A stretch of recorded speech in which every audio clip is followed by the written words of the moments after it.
As I remember, Adam, it was upon this fashion, bequeathed me by will, but put poor 1,000 crowns. And as thou sayest, charged my brother on his blessing to breed me well. And there begins my sadness. My brother Jaques, he keeps at school, and reports speak goldenly of his prophet. For my part, he keeps me rustically at home, or to speak more properly, stays me here at home, unkempt. For call you the keeping for a gentleman of my birth, that differs not from the stalling of an ox. His horses are bred better, but I, his brother, gain nothing under him but growth, for the which his animals on his dunghills are as much bound to him as I. Besides this nothing that he so plentifully gives me, then nothing that nature gave me his continence seems to take from me. He lets me feed with his hinds, bars me the place of a brother, and as much as in him lies, minds my gentility with my education.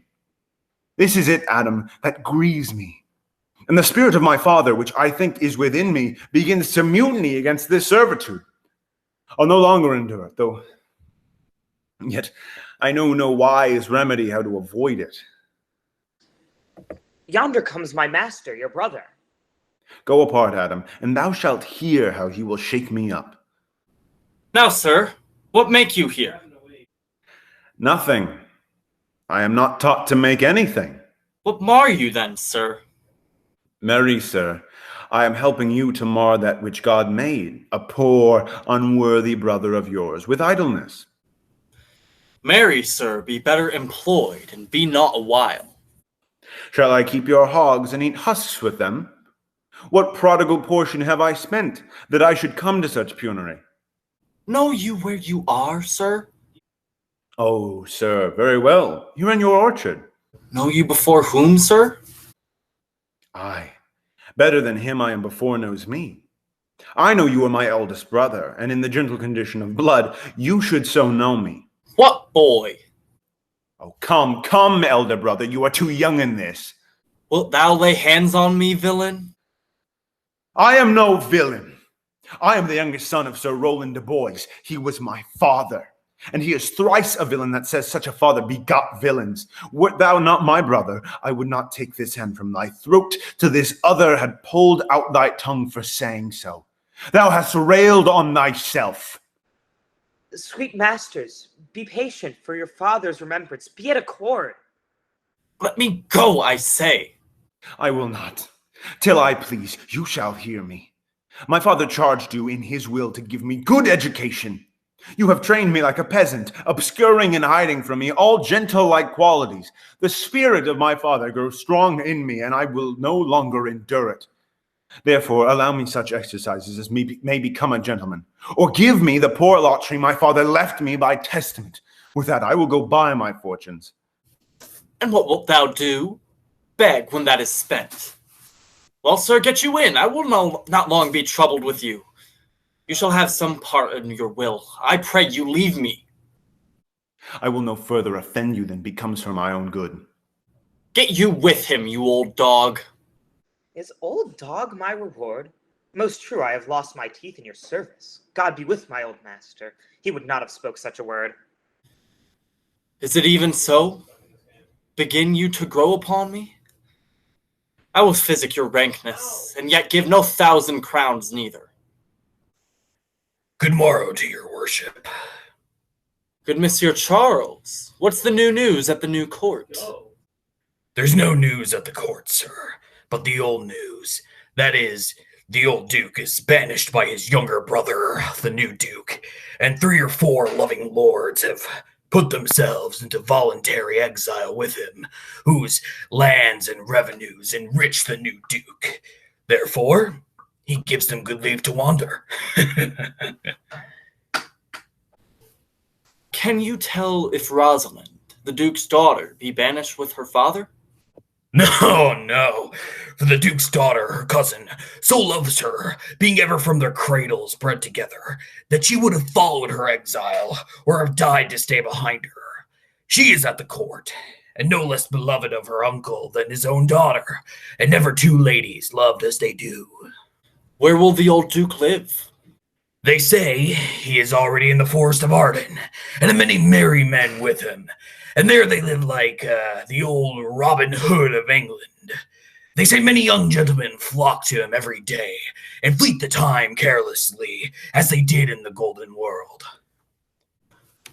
What, you wrestle tomorrow before the new Duke? Marry I do, sir, and I came to acquaint you with the matter.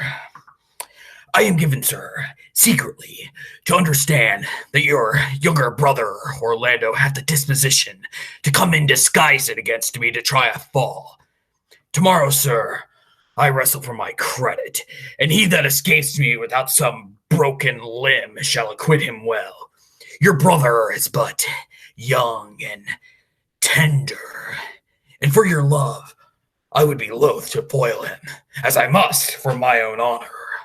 If he come in, therefore, out of my love to you, I came hither to acquaint you withal, that either you might stay him from his intentment, or brook such disgrace well as he shall run into, in that it is a thing of his own search, and altogether against my will.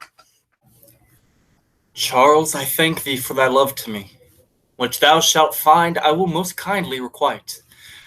I had myself notice of my brother's purpose herein, and have by underhand means labored to dissuade him from it, but he is resolute.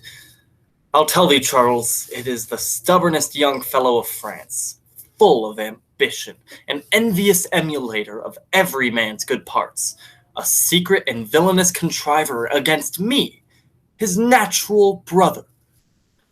Therefore use thy discretion. I had as lief thou didst break his neck as a finger, and thou wert best look to it, for if thou dost him any slight disgrace, or if he do not mightily grace himself on thee, he'll practice against thee by poison, and trap thee by some treacherous device, and never leave thee till he have taken the life himself by some indirect means or other. For I assure thee, and almost with tears I speak it, there is not one so young and so villainous this day living.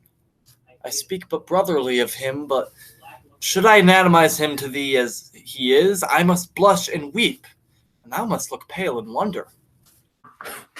I am heartily glad I came hither to you. If he come tomorrow, I'll give him his payment. If ever he go alone again, I'll never wrestle for prize more. And so, God keep your worship. Farewell, good Charles. Now will I stir this gamester. I hope I shall see an end of him, for my soul, yet I know not why, hates nothing more than he.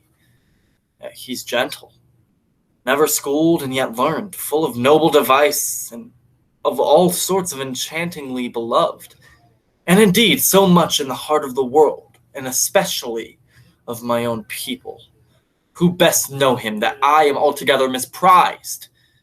But it shall not be so long, this wrestler shall clear all. Nothing remains but that I kindle the boy thither, which now I'll go about. I pray thee, Rosalind, sweet my coz, be merry. Dear Celia, I show more mirth than I am mistress of, and would you yet I were merrier? Unless you could teach me to forget a banished father, you must not learn me how to remember any extraordinary pleasure. Herein I see thou lovest me not with the full weight that I love thee. If my uncle, thy banished father, had banished thy uncle, the Duke, my father, so thou hast been still with me, I could have taught my love to take thy father for mine. So wouldst thou, if the truth of thy love to me were so righteously tempered as mine is to thee. Well, I will forget the condition of my estate to rejoice in yours. You know my father hath no child but I, nor none is like to have, and truly, when he dies, thou shalt be his heir, for what he hath taken away from thy father perforce, I will render thee again in affection. By mine honor I will, and when I break that oath, let me turn monster. Therefore, my sweet Rose, my dear Rose, be merry. From henceforth I will, coz, and devise sports. Let me see. What think you of falling in love? Marry, I prithee do, to make sport withal, but love no man in good earnest, nor No further in sport, neither than with the safety of a pure blush thou mayest in honor come off again. How now, wit, whither wander you? Mistress, you must come away to your father. Were you made the messenger? No, by mine honor, but I was bid to come for you. Where learned you that oath, fool? Of certain knight that swore his honor they were good pancakes, and swore by his honor the mustard was not. Now I'll stand to it, the pancakes were not, and the mustard was good, and yet was not the knight forsworn? How prove you that in the great heap of your knowledge? Ay, marry, now unmuzzle your wisdom. Stand you both for now, stroke your chins, and swear by your beards that I am a knave. By our beards, if we had them, thou art. By my knavery, if I had it, then I were. But if you swear by that is not, you are not forsworn. No more was this knight swearing by his honor, for he never had any. Or if he had sworn it away before he ever saw those pancakes or the mustard. Prithee, who is't that thou meanest? One that old Frederick, your father, loves. My father's love is enough to honor him. Enough! Speak no more of him. He'll be whipped for taxation one of these days. The more pity that fools may not speak wisely what wise men do foolishly. By my troth, thou sayest true, for since the little wit that fools have with silence, the little foolery that wise men have makes a great show. Bonjour, Monsieur le Beau, what's the news? It's much good sport. Sport of what color? What color, madame? How shall I answer you?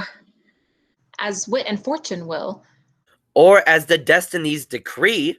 Well said, that was laid on with a trowel. Nay, if I keep not my rank, Thou losest thy old smell. You amaze me, ladies. I would have told you of good wrestling, which you have lost the sight of. You tell us the manner of the wrestling. I will tell you the beginning, and if it please your ladyships, you may see the end, for the best is yet to do, and here, where you are, they are coming to perform it. There comes an old man and his 3 sons, 3 proper young men of excellent growth and presence. The eldest of the 3 wrestled with Charles, the Duke's wrestler, which Charles in a moment threw and broke the 3 of his ribs. Then there is little hope of life in him. So he served the second, and so the third. Yonder they lie, the poor old man, their father, making such pitiful dole over them, that all the beholders take his part with weeping. Alas! But what is the sport, monsieur, that the ladies have lost? Why, this that I speak of. Thus men may grow wiser every day. It is the first time that ever I heard breaking of ribs was a sport for ladies. Or I promise thee. But is there any else longs to see this broken music in his sides? Is there yet another dotes upon rib breaking? Shall we see this wrestling, cousin? You must, if you stay here, for here is the place appointed for the wrestling, and they are ready to perform it. Yonder, sure, they are coming. Let us now stay and see it. Come on. Since the youth will not be entreated, his own peril on his forwardness.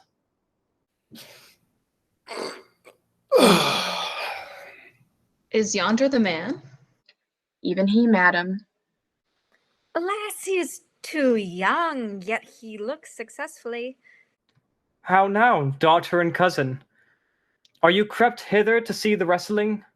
Ay, my liege. So please you, give us leave. You will take little delight in it.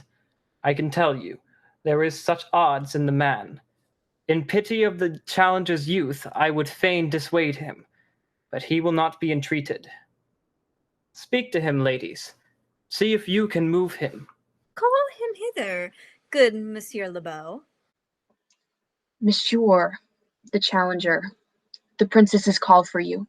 I attend them with all respect and duty. Young man, have you challenged Charles the wrestler? No, fair princess. He is the general challenger. I come but in as others do to try with him the strength of my youth. Young gentleman, your spirits are too bold for your years. You have seen cruel proof of this man's strength. If you saw yourself with your eyes or knew yourself with your judgment, the fear of your adventure would counsel you to a more equal enterprise.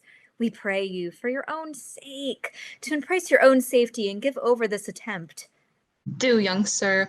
Your reputation shall not therefore be misprized. We will make it our suit to the Duke that the wrestling might not go forward.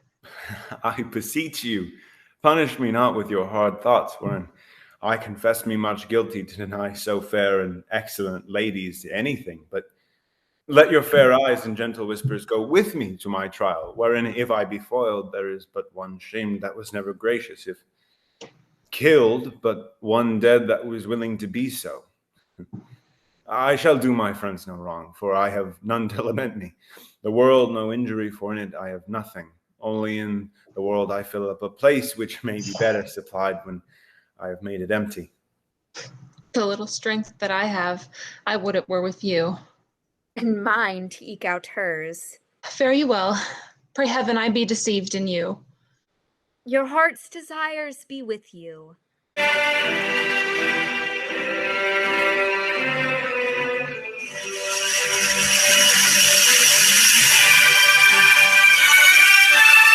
God!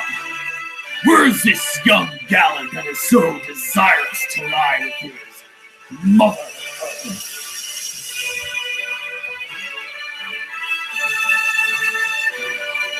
Ready, sir, but his will hath it in a more modest working. You shall try, but one fall. No, I warn your grace, you shall not entreat him to a second, that have so mightily persuaded him from a first. And you mean to mock me after? You should not have mocked me before, but come your ways. Now, Hercules, be thy speed, young man.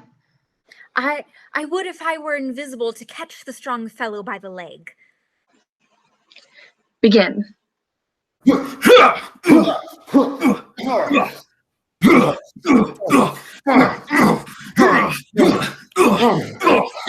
Oh, excellent, young man. If I had a thunderbolt in mine eye, I can tell who should down.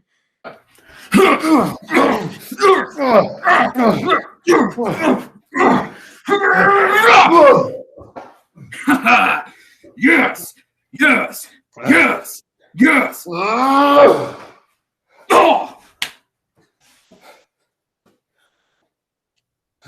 Oh, brother. No more, no more.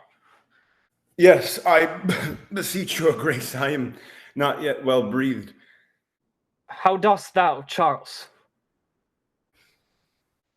He cannot speak, my lord.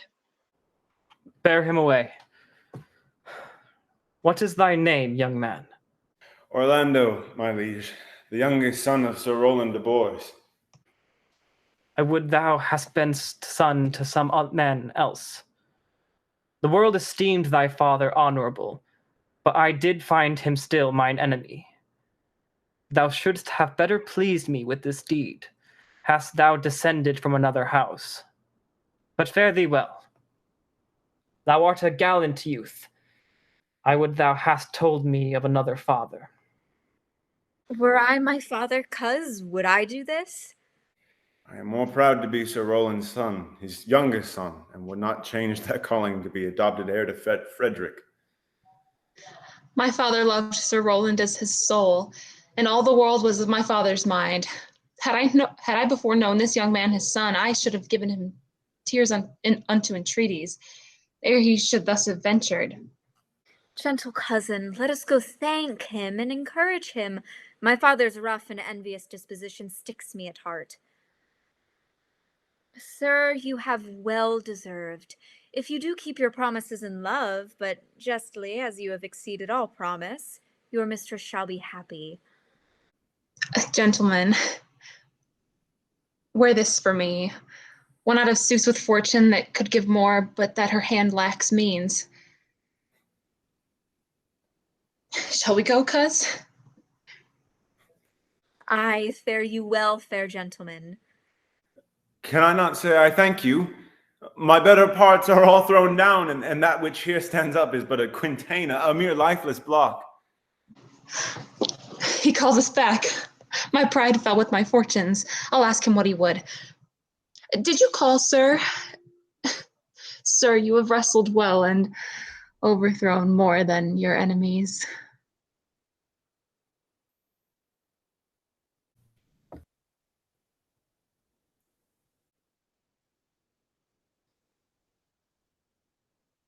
Will you go, cuz? Have with you. Fare you well. What passion hangs these weights upon my tongue? I cannot speak to her, yet she urged conference. Oh, poor Orlando, thou art overthrown, or Charles or something weaker masters thee. Good sir, I do in friendship counsel you to leave this place. Albeit you have deserved high commendation, true applause and love, yet such is now the Duke's condition that he misconstrues all that you have done. The Duke is humorous. What he is indeed, more suits you to conceive than I to speak of. I thank you, sir, and pray you, tell me this. Which of the two was daughter of the Duke that here was at the wrestling? Neither his daughter, if we judge by manners, but yet indeed the lesser is his daughter. The other is daughter to the banished Duke, and here detained by her usurping uncle to keep his daughter company, whose loves are dearer than the natural bond of sisters. But I can tell you that of late this Duke hath ta'en pleasure against his gentle niece, grounded upon no other argument but that the people praise her for her virtues and pity her for her good father's sake. And on my life, his malice against the lady will suddenly break forth. Sir, fare you well. Hereafter, in a better world than this, I shall desire more love and knowledge of you. I rest much bound unto you. Fare you well. Thus must I from the smoke into the smother, from tyrant duke unto tyrant brother. But heavenly Rosalind. Why, cousin. Why, Rosalind. Cupid have mercy. Not a word. Not one to throw at a dog. No, thy words are too precious to be cast away upon curs. Throw some at me, come lame me with reasons. Then there were two cousins laid up, when the one should be lamed with reasons, and the other mad without any. But is all this for your father? No, some of it is for my child's father. Oh, how full of briars is this working day world. They are but burrs, cousin, thrown upon thee in holiday foolery. If we walk not in the trodden paths of our very petticoats will catch them. I could shake them off my coat. These burrs are in my heart. Hem them away. I would try if I could cry hem and have him. Come, come, wrestle with thy affections. Oh, they take the part of a better wrestler than myself. Oh, a good wish upon you. You will try in time, in despite of a fall. But turning these jests out of service, let us talk in good earnest. Is it possible, on such a sudden, you should fall into so strong of a liking with Sir Roland's youngest son? The Duke, my father, loved his father dearly. Doth it therefore ensure that you should love his son dearly? By this kind of chase I should hate him, for my father hated his father dearly. Yet I hate not Orlando. No, faith, hate him not for my sake. Why should I not? Doth he not deserve well? Let me love him for that. And do you love him because I do? Look, here comes the Duke. With his eyes full of anger.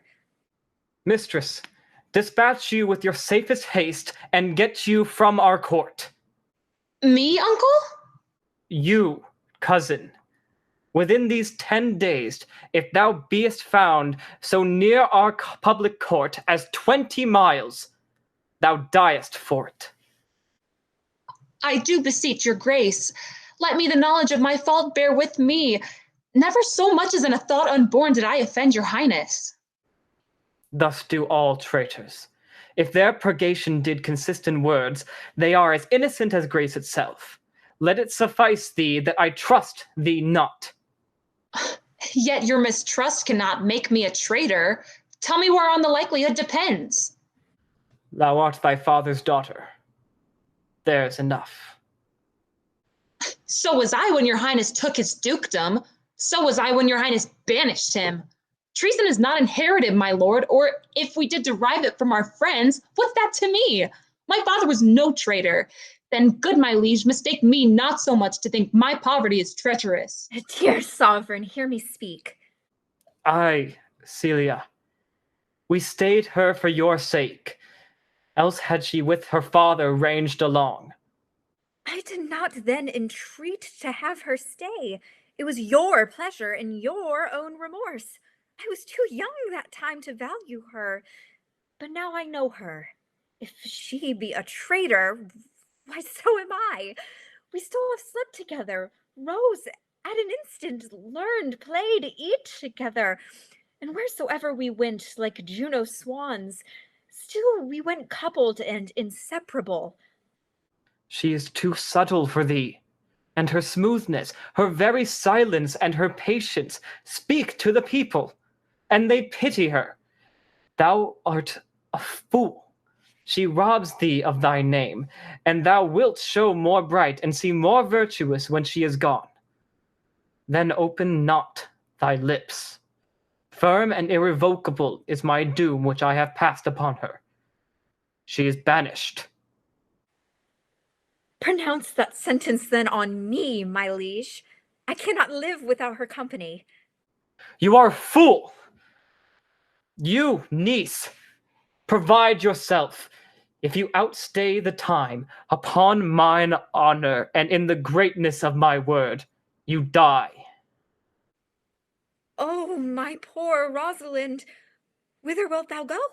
Wilt thou change fathers? I will give thee mine. I charge thee, be not thou more grieved than I am. I have more cause. Thou hast not, cousin. Prithee, be cheerful. Knowest thou not the Duke hath banished me, his daughter? That he hath not. No, hath not. Rosalind lacks then the love which teethish thee, thou and I am one. Shall we be sundered? Shall we part, my sweet girl? No, let my father seek another heir. Therefore devise with me how we may fly, whither to go and what to bear with us. And do not seek to take your charge upon you, to bear your griefs yourself and leave me out. For by his heaven, now at our sorrow's pale, say what thou canst, I'll go along with thee. Why, whither shall we go? To seek my uncle in the forest of Arden. Alas, what danger will it be to us, maids as we are, to travel forth so far? Beauty provoketh thieves sooner than gold. I'll put myself in poor and mean attire, and with a kind of umber smirch my face, the like do you, so shall we pass along and never stir assailants. Were it not better, because that I am more than common tall, that I did suit me all points like a man? What shall I call thee when thou art a man? I'll have no worse a name than Jove's own page, and therefore, look you call me Ganymede. What will you be called? Something that hath a reference to my state, no longer Celia, but Aliena. But cousin, what if we essayed to steal the clownish fool out of your father's court? Would he be not a comfort to our travel? He'll go along o'er the wide world with me. Leave me alone to woo him. Let's away and get our jewels and our wealth together, devise the fittest time and safest way to hide from the pursuit that will be made after my flight. Now we go in content to liberty and not to banishment. Now, my co-mates and brothers in exile, Hath not old customs made this life more sweet than that painted pomp? Are these woods more free than from peril than the envious court? Sweet are the uses of adversity, and this our life exempt from public haunt. Fine tongues in trees, books in the running brooks, sermons in the stones, and good in everything. I would not change it. Happy is your grace that can translate the stubbornness of fortune into so quiet and so sweet a style. Come, shall we go and kill us venison? And yet it irks me, the poor dappled fools, being native burghers of this desert city, should in their own confines with forked heads have their round haunches gored. Indeed, my lord, the melancholy Jaques grieves at that, and in that kind swears you do more usurp than doth your brother that hath banished you. Today I did steal behind him as he lay along under an oak whose antique root peeps out upon the brook that brawls along this wood, to the which place a poor sequestered stag that, from the hunter's aim, had ta'en hurt, did come to languish, and indeed, my lord, the wretched animal heaved forth such groans that their discharge did stretch his leathern coat almost to bursting, and the big round tears coursed one another down his innocent nose in piteous chase. And thus the hairy fool, much marked of the melancholy Jaques, stood on the extremest verge of the swift brook, augmenting it with tears. But what said Jaques?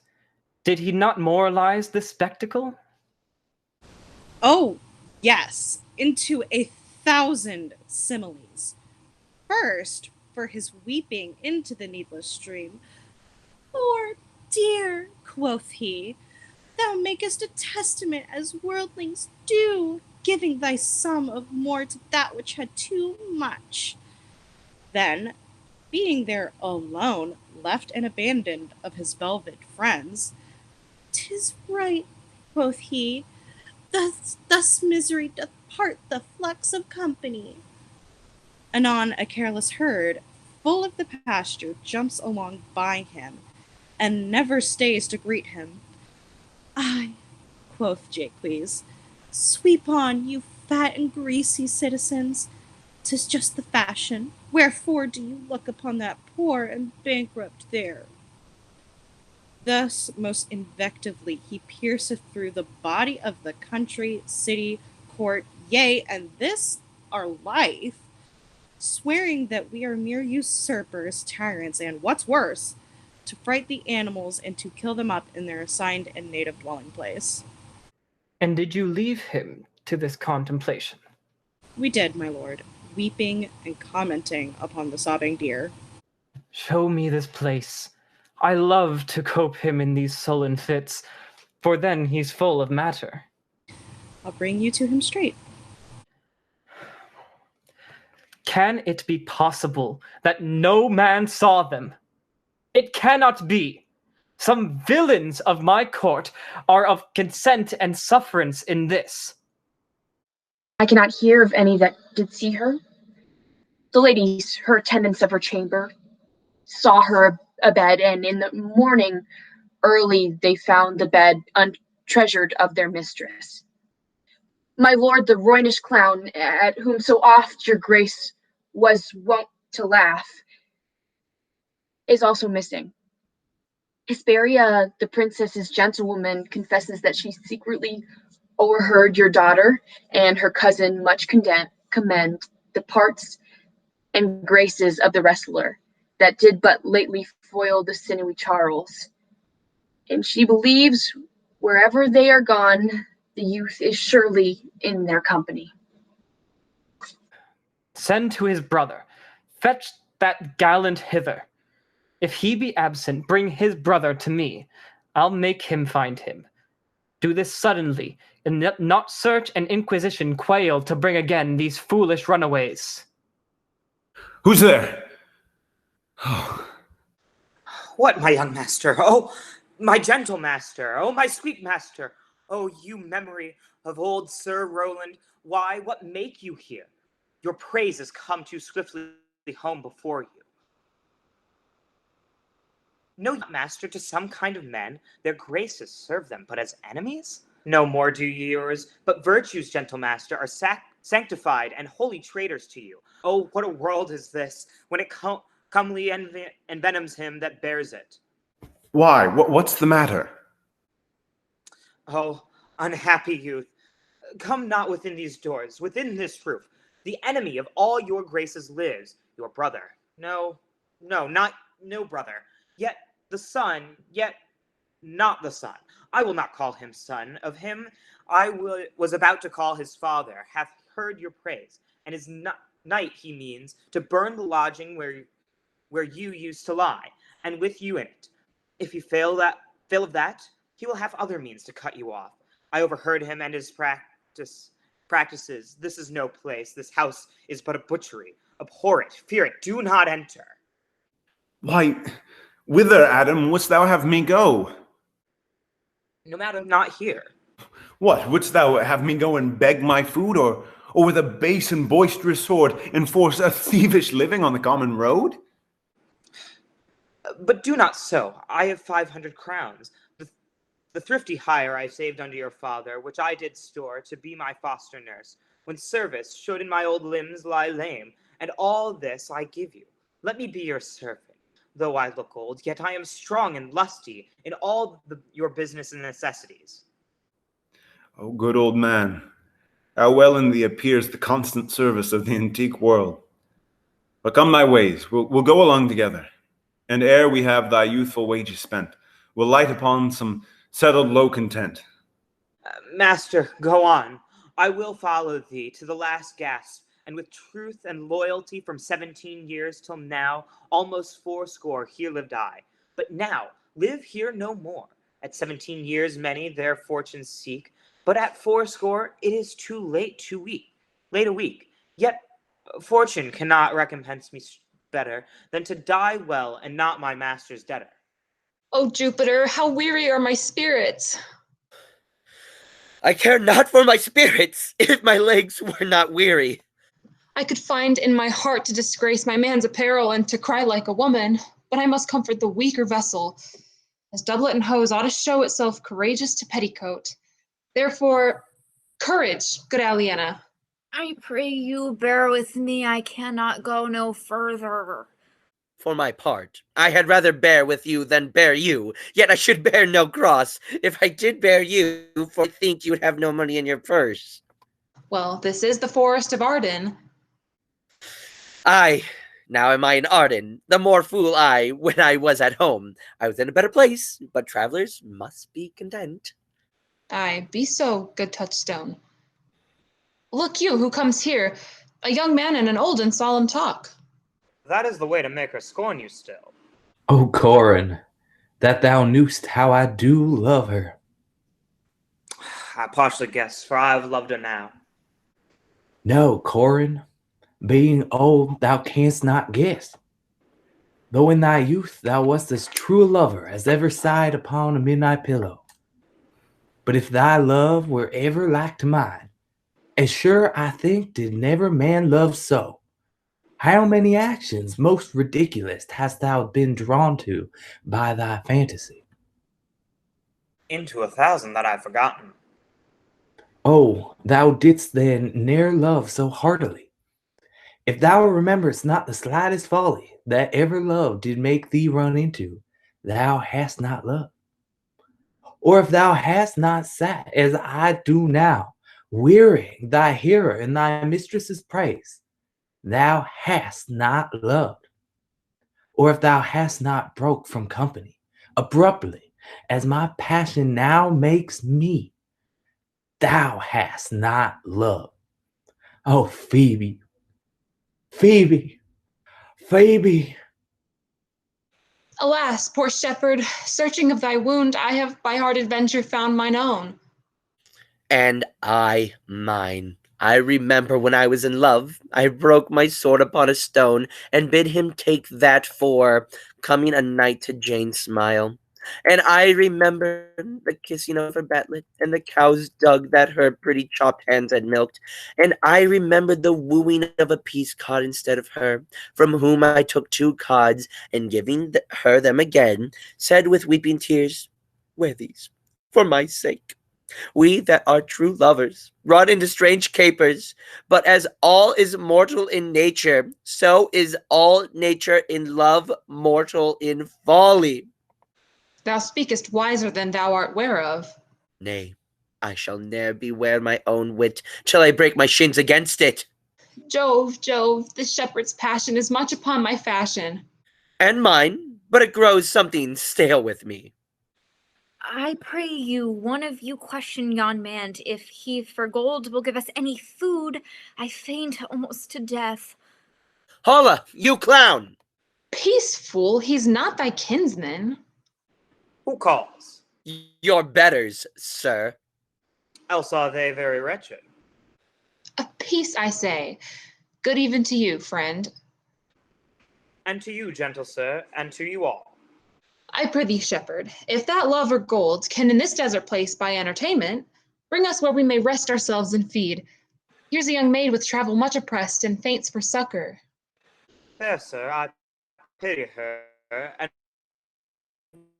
wish, for her sake more than for mine own, my fortunes were more able to relieve her. But I am shepherd to another man, and do not shear the fleeces that I graze. Besides, his cot, his flocks and bounds of feed are now on sale, and at our sheepcote now, by reason of his absence, there is nothing that you will feed on.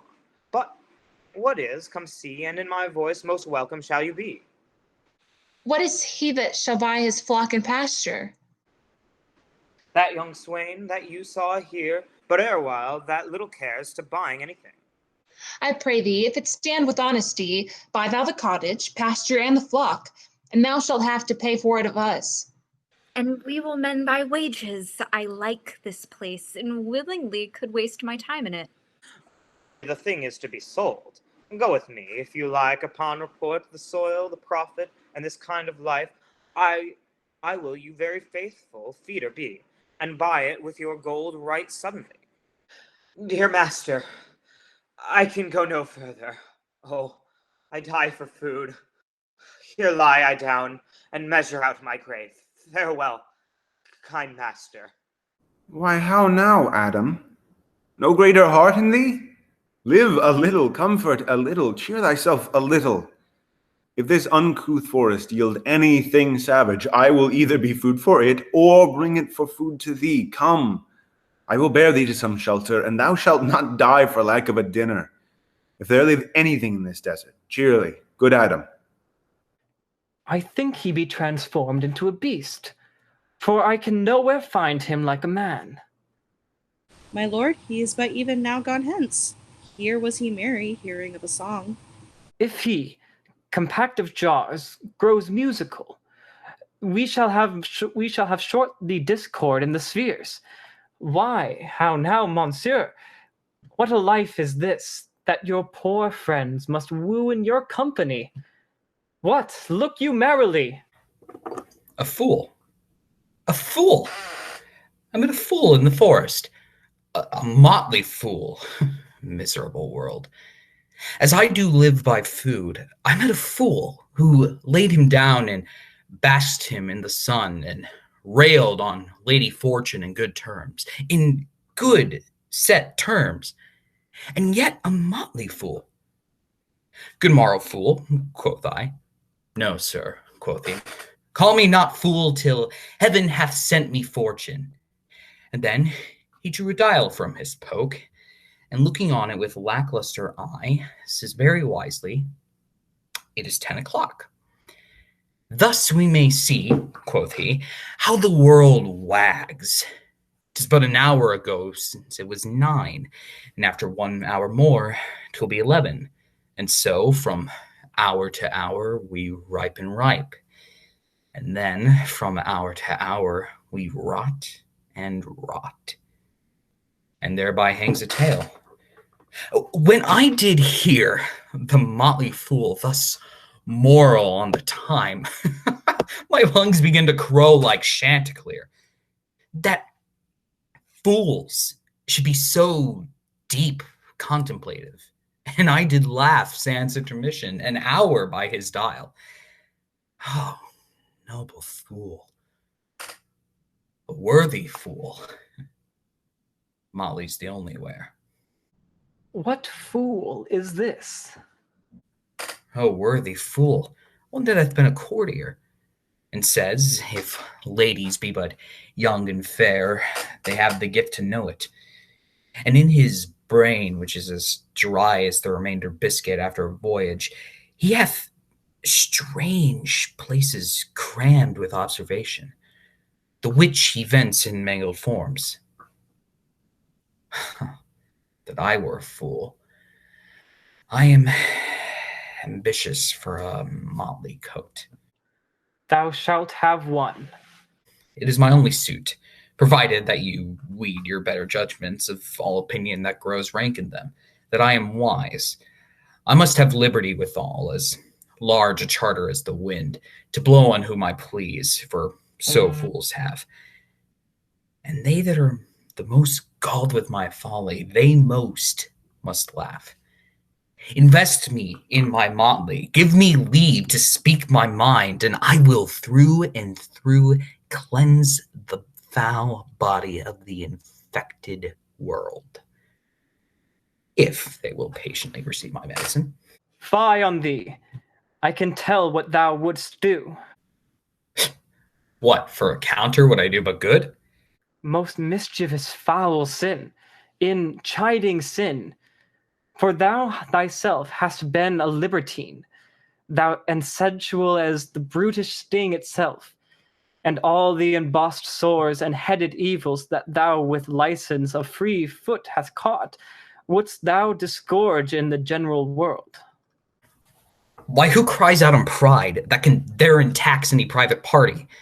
Doth it not flow as hugely as the sea, till that the weary very means do ebb?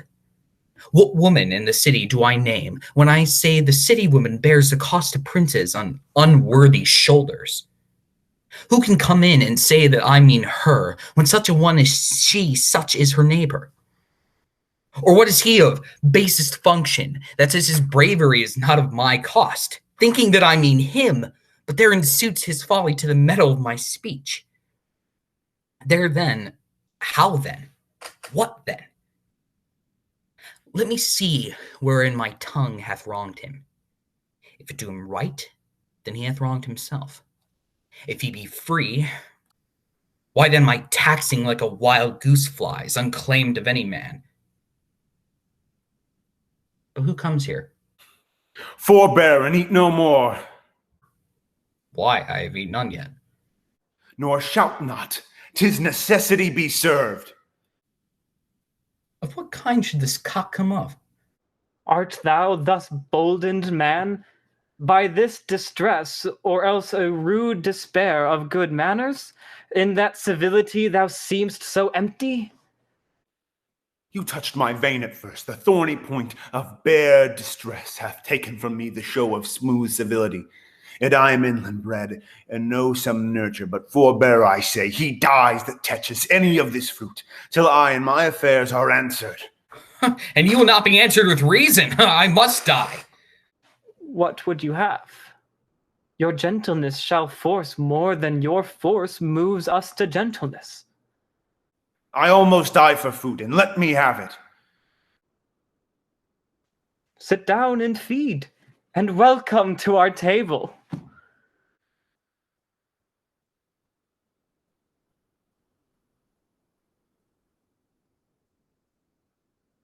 Speak you so gently? Pardon me, I pray you. I thought that all things had been savage here, and therefore put I on the countenance of stern commandment. But what are you in the desert inaccessible, under the shade of melancholy boughs, loose and neglect the creeping hours of time? If ever you looked on better days, if ever been where bells have knolled to church, if ever sat on any good man's feast, if ever from your eyelids wiped a tear, and know what 'tis pity and to be pitied. Let gentleness my strong enforcement be. In this which hope I blush and hide my sword. True it is that we have seen better days, and have with holy bell been knolled to church, and sat at good men's feasts, and wiped our eyes of drops that sacred pity hath engendered. And therefore sit you down in gentleness, and take upon command what help we have, that to your wanting may be ministered. Then but forbear you food a little while, whilst like a doe I go to find my fawn, and give it food. There is an old poor man who, after me, hath many a weary step, limped in pure love till he but first sufficed, oppressed with two weak evils, age and hunger. I will not touch a bit. Go, find him out, and we will nothing waste till you return. I thank ye, and be blessed for your good comfort. Thou seest we are not all alone unhappy. This wide and universal theatre presents more woeful pageants than the scene wherein we play it. All the world's a stage, and all the men and women merely players. They have their exits and their entrances, and one man in his time plays many parts, his acts being 7 ages. At first, the infant mewling and puking in the nurse's arms. And then the whining schoolboy with his satchel and shining morning face, creeping like snail unwillingly to school. And then the lover, sighing like furnace, with a woeful ballad made to his mistress's eyebrow. Then a soldier, full of strange oaths and bearded like the pard, jealous in honor, sudden and quick in quarrel, seeking the bubble reputation even in the cannon's mouth. And then the justice, in fair round belly, with good capon lined, with eyes severe and beard of formal cut, full of wise saws and modern instances. And so he plays his part. The 6th age shifts into the lean and slippered pantaloon, with spectacles on nose and pouch at side, his youthful hose well saved, a world too wide for his shrunk shank, and his big manly voice turning again toward childish treble, pipes and whistles in his sound.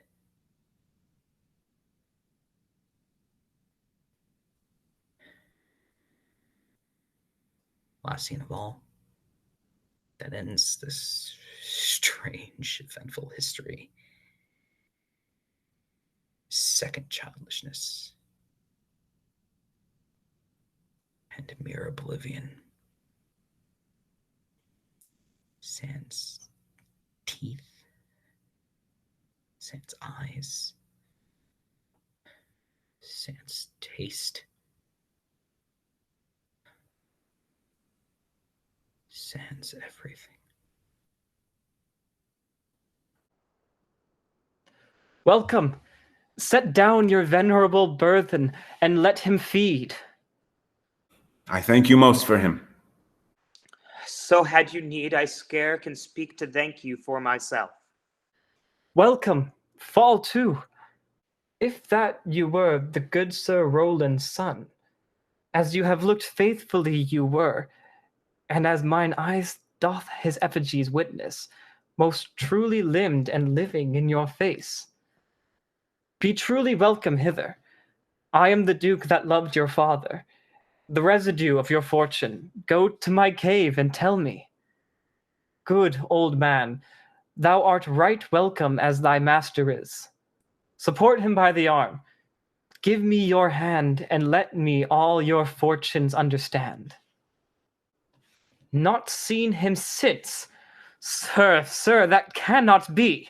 But were I not the better part made mercy, I should not seek an absent argument of my revenge, thou present. But look to it. Find out thy brother, wheresoe'er he is. Seek him with candle, bring him dead or living within this 12-month. And turn thou no more to seek a living in our territory. Thy lands and all thy things that thou dost call thine, worth seizure, do we seize in our hands, till thou canst quit thee by thy brother's mouth of what we think against thee. Oh, that your highness knew my heart in this. I never loved my brother in my life. More villain thou. Well, push him out the doors, and let my officers of such nature make an extent upon his house and lands. Do this expediently, and turn him going. Hang there my verse, and witness of my love, and thou, thrice-crowned Queen of Night, survey with thy chaste eye from thy pale sphere above thy huntress name that my full life doth sway. O Rosalind, these trees shall be my books, and in their bark my thoughts I'll character, that every eye which in this forest looks shall see thy virtue witnessed everywhere. Run, run, Orlando, carve on every tree that fair, that chaste and unexpressive she. And how like you this shepherd's life, Master Touchstone? Truly, shepherd. In respect of itself, it is a good life. But in respect that it is a shepherd's life, it is not. In respect that it is solitary, I like it very well. But in respect that it is private, it is a very vile life. Now in respect it is in the fields, it pleases me well. But in respect it is not in the court, it is tedious, as it is a spare life. Look you, it fits my humor well, but as there is no more plenty in it, it goes much against my stomach. Hast any philosophy in thee, shepherd? No more, but that I know, the more one sickens, the worse at ease he is, and that he that wants money, means and content, is without 3 good friends, and that the property of rain wet, fire to burn, that good pasture makes fat sheep, and that a great cause of the not is lack of the sun, that he that hath learned no wit by nature nor art may complain of good breeding, or comes of a very dull kindred. Such a one is a natural philosopher. Wast ever in court, shepherd? No, truly. Then thou art damned. Nay, I hope. Truly, thou art damned like an ill-roasted egg, all on one side. For not being at court, your reason. Why, if thou never's at court, thou never sawest good manners. If thou never sawest good manners, then thy manners must be wicked, and wickedness is sin, and sin is damnation. Thou art in perilous state, shepherd. Not a whit, Touchstone. Those that are good manners at the court are as ridiculous in the country as the behavior of the country is most mock at the court. You told me you salute not at the court, but you kiss your hands. That courtesy would be uncleanly if courtiers were shepherds. Instance.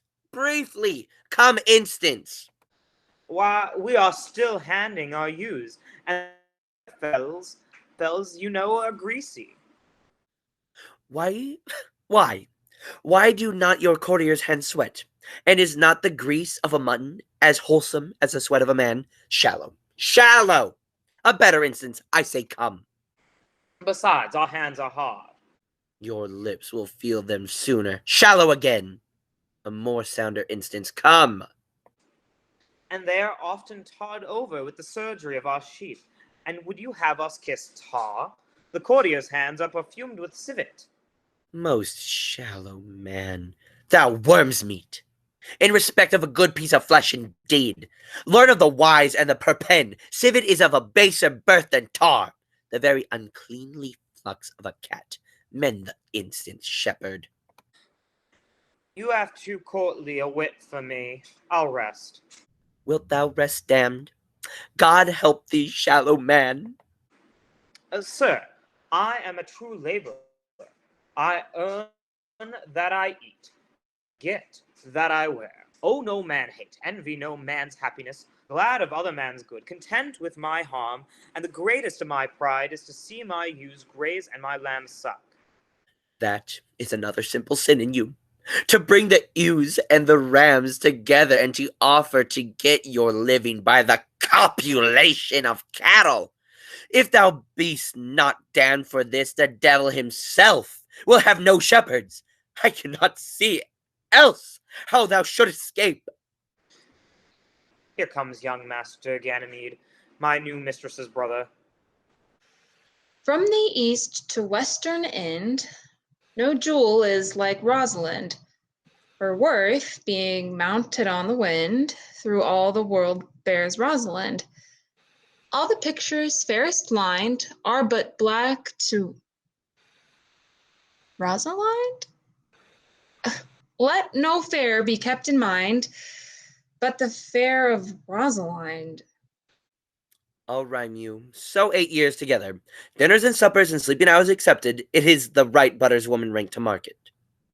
Out, fool! For a taste, if a heart do lack a hind, let him seek Rosalind. If the cat will after kind, so be sure will Rosalind. Winter garments must be lined, so must slender Rosalind. They that reap must sheaf and bind, then to cart with Rosaline. Sweetest nut hath sourest rind, such a nut is Rosaline. He that sweetest rose will find, must find love's prick and Rosaline. The very false gallop of verses. Why do you infect yourself with them? Peace, you dull fool! I found them on a tree. Truly, the tree yields bad fruit. Peace! Here comes my sister reading. Stand aside. Why should this a dessert be? For it is unpeopled? No. Tongues I'll hang on every tree that shall civil saying show, but upon the fairest boughs, or at every sentence end, will I, Rosalinda, write, teaching all that read to know the quintessence of every sprite, heaven would in little show. Therefore heaven nature charged that one body should be filled with all graces wide enlarged, nature presently distilled. Helen's cheek, but not her heart, Cleopatra's majesty, Atalanta's better part, sad Lucretia's modesty, thus Rosalind of many parts, by heavenly sound was devised, of many faces, eyes, and hearts, to have the touches dearest prized. Heaven would that she these gifts should have, and I to live and die her slave. O most gentle pulpiter, what tedious homily of levity wearied your parishioners withal, and never cried, "Have patience, good people." How now back, friends? Shepherd, go off a little. Go with him, sirrah. Come, shepherd, let us make an honorable retreat, thou not with bag and baggage, yet with scrip and scrippage. Didst thou hear these verses? Oh, yes, I heard them all and more too, for some of them had in them more feet than the verses would bear. That's no matter. The feet might bear the verses. Aye, but the feet were lame and could not bear themselves without the verse, and therefore stood lamely in the verse. But didst thou hear without wondering how thy name should be hanged and carved upon these trees? I was 7 of the 9 days out of the wonder before you came. For look here what I found on a palm tree. Trow you who hath done this? Is it a man? And a chain that you once wore about his neck. Change you color? I prithee, who? Oh, Lord, Lord, it is a hard matter for friends to meet, but mountains may be removed with earthquakes and so encounter. Nay, but who is it? Is it possible? Nay, I prithee now, with most petitionary vehemence, tell me who it is. Oh, wonderful, wonderful, and most wonderful, wonderful, and yet again wonderful, and after that, out of all hooping. Good my complexion! Dost thou think, though I am comparison like a man, I have a doublet and hose in my disposition? 1 inch of delay more is a south sea of discovery. I prithee, tell me who is it quickly and speak apace. I would thou couldst stammer, that thou mightst pour this concealed man out of thy mouth, as wine comes out of a narrow-mouthed bottle, either too much at once or none at all. I prithee, take the cork out of thy mouth, that may drink thy tidings. So you may put a man in your belly. Is he of God's making? What manner of man? Is his head worth a hat, or his chin worth a beard? Nay, he hath but a little beard. Why, God will send more, if the man will be thankful. Let me stay the growth of his beard, if thou delay me not the knowledge of his chin. Is it young Orlando that tripped up the wrestler's heels in your heart, and both in an instant? Nay, but the devil take mocking. Speak, sad brow and true maid. I faith, coz, 'tis he. Orlando? Orlando. Alas, the day! What shall I do with my doublet and hose? What did he when thou sawest him? What said he? How looked he? Where and when he? What makes him here? Did he ask for me? Where remains he? How parted he with thee? And when shalt thou see him again? Answer me in one word. You must borrow me Gargantua's mouth first. 'Tis a word too many for any mouth this age's size. To say A and no in these particulars is more than an answer in a catechism. But doth he know that I am in this forest and in man's apparel? Looks he as freshly as he did the day he wrestled? It is as easy to count atomies as to resolve the propositions of a lover, but take a taste of my finding him and relish it with good observance. I found him under a tree, like a dropped acorn. It may well be called Jove's tree when it drops forth such fruit. Give me audience, good ma'am. Proceed. There lay he, stretched along like a wounded knight. Though it be pity to see such a sight, it well becomes the ground. Cry holla to thy tongue, I prithee, it curvets unseasonably. He was furnished like a hunter. Oh, ominous! He comes to kill my heart. I would sing my song without a burden, but thou bringest me out of tune. Do you not know I am a woman? When I think I must speak, sweet, say on. You bring me out. Soft, comes he not here? 'Tis he. Slink by and note him. I thank you for your company, but good faith, I'd as lief had been myself alone. And so had I, but yet, for fashion's sake, I thank you too for your society. God be with you. Let's meet as little as we can. I do desire we may be better strangers. I pray you, mar no more trees with writing love songs in their barks. I pray you, mar no more of my verses with reading them ill-favorably. Rosalind is your love's name? Yes, just. I do not like her name. There was no thought of pleasing you when she was christened. What stature is she of? Just as high as my heart. You've a nimble wit. I think 'twas made of Atalanta's heels.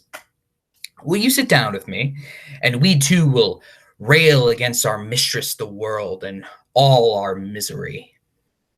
I will chide no breather in the world but myself, against whom I know most faults.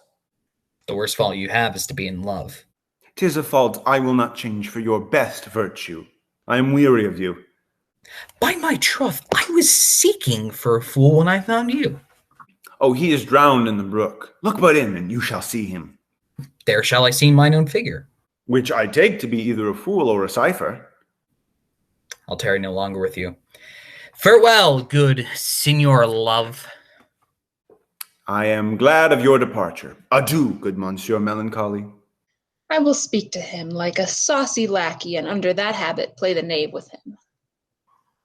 Do you hear, Forester? Very well, what would you? I pray you, what is to clock? Well, you should ask me what time of day. There's no clock in the forest. Then there is no true lover in the forest, else sighing every minute and groaning every hour would detect the lazy foot of time as well as a clock. And why not the swift foot of time? Had not thou been as proper? By no means, sir. Time travels in diverse paces with diverse persons. I'll tell you who time ambles withal, who time trots withal, who time gallops withal, and who he stands still withal. I prithee, who doth he trot withal? Marry, he trots hard with a young maid between the contract of her marriage and the day it is solemnized. If the interim be but a sennight, time's pace is so hard that it seems the length of a 7-year. Who ambles time withal? With a priest that lacks Latin and a rich man that hath not the gout. For the one sleeps easily because he cannot study, and the other lives merrily because he feels no pain. The one lacking the burden of lean and wasteful learning, the other knowing no burden of heavy, tedious penury. These time ambles withal. Who doth he gallop withal? With a thief to the gallows, for though he go as softly as foot can fall, he thinks himself too soon there. Who stays it still withal? With lawyers in the vacation, for they sleep between term, and then they perceive not how time moves. Where dwell you, pretty youth? With the shepherdess, my sister. Hey. Here in the skirts of the forest, like fringe upon a petticoat. Your accent is something finer than you could purchase in so removed a dwelling. I have been told so of many, but indeed an old religious uncle of mine taught me to speak, who was in his youth an inland man, one that knew courtship too well, for there he fell in love. I've heard him read many lectures against it, and I thank God I am not a woman, to be touched with so many giddy offences as he hath generally taxed their whole sex withal. Can you remember any of the principal evils that he laid to the charge of women? There were none principal. They were all like one another as halfpence are, every one fault seeming monstrous till his fellow fault came to match it. I prithee recount some of them. No, I will not cast away my physic but on those that are sick.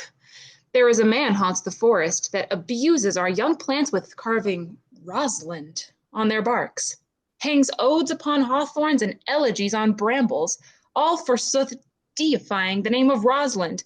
If I could meet that fancy monger, I would give him some good counsel, for he seems to have the quotidian of love upon him.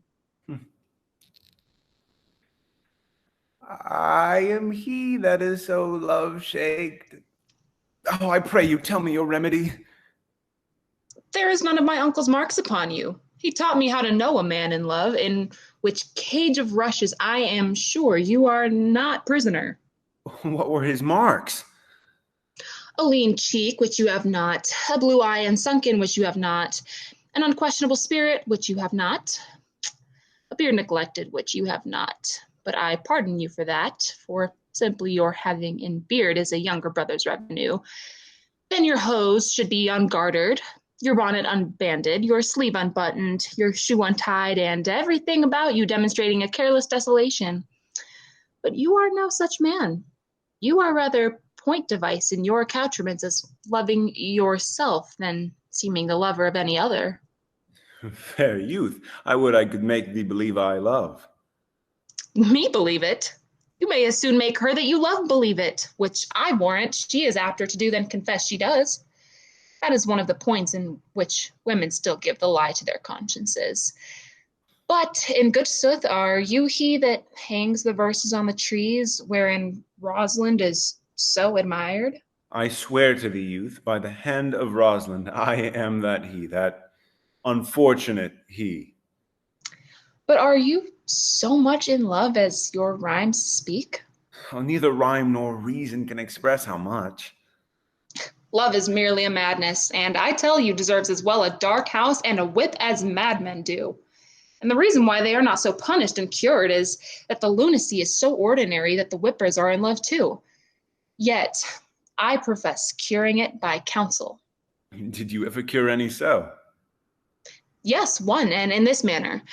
He was to imagine me his love, his mistress, and I set him every day to woo me, at which time would I, being but a moonish youth, grieve, be effeminate, changeable, longing and liking, proud, fantastical, apish, shallow, inconstant, full of tears, full of smiles, for every passion something, and for no passion truly anything, as boys and women are, for the most part, cattle of this color, would now like him, now loathe him, then entertain him, then forswear him, now weep for him, then spit at him, that I drave my suitor from his mad humor of love to a living humor of madness, which was to forswear the full stream of the world and to live in a nook merely monastic.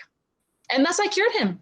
And this way will I take upon me to wash your liver as clean as a sound sheep's heart, that there shall not be one spot of love in it. I would not be cured, youth. I would cure you if you would but call me Rosalind and come every day to my cot and woo me. Now, by the faith of my love, I will. Tell me where it is. Go with me to it, and I'll show it you. And by the way, you shall tell me where in the forest you live.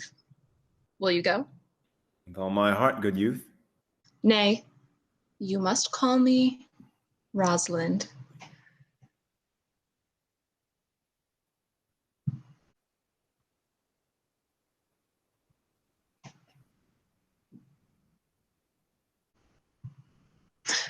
Come, sister, will you go? Come apace, good Audrey. I will fetch up your goats, Audrey. And how, Audrey? Am I the man yet? Doth my simple feature content you? Your features, Lord warrant us what features. I am here with thee and thy goats, as the most capricious poet. Honest Ovid was among the Goths. Oh, knowledge ill inhabited. Worse than Jove in a thatched house. When a man's verses cannot be understood, nor a man's good wit seconded with the forward child understanding, it strikes a man more dead than a great reckoning in little room. Truly, I would the gods had made thee poetical. I do not know what poetical is. Is it honest in deed and word? Is it a true thing? No, truly, for the truest poetry is the most feigning, and lovers are given to poetry, and what they swear in poetry may be said as lovers they do feign. Do you wish then that the gods had made me poetical? I do, truly, for thou swearest to me thou art honest. Now if thou wert a poet, I might have some hope thou didst feign. Would you not have me honest? No, truly, thou wert hard-favored, for honestly coupled to beauty is to have honey a sauce to sugar. Material fool. Well, I'm not fair, and therefore I pray the gods make me honest. Truly, and to cast away upon a foul slut were to put good meat into an unclean dish. I am not a slut, though I think the gods I am foul. Well, praise be the gods for thy foulness. Sluttishness may come hereafter, but be it as it may be, I will marry thee. And to that end I have been with Sir Oliver Martext, the vicar of the next village, who hath promised me to meet me in this place of the forest and to couple us. I would fain see this meeting. Well, the gods give us joy. Amen. Here comes Sir Oliver.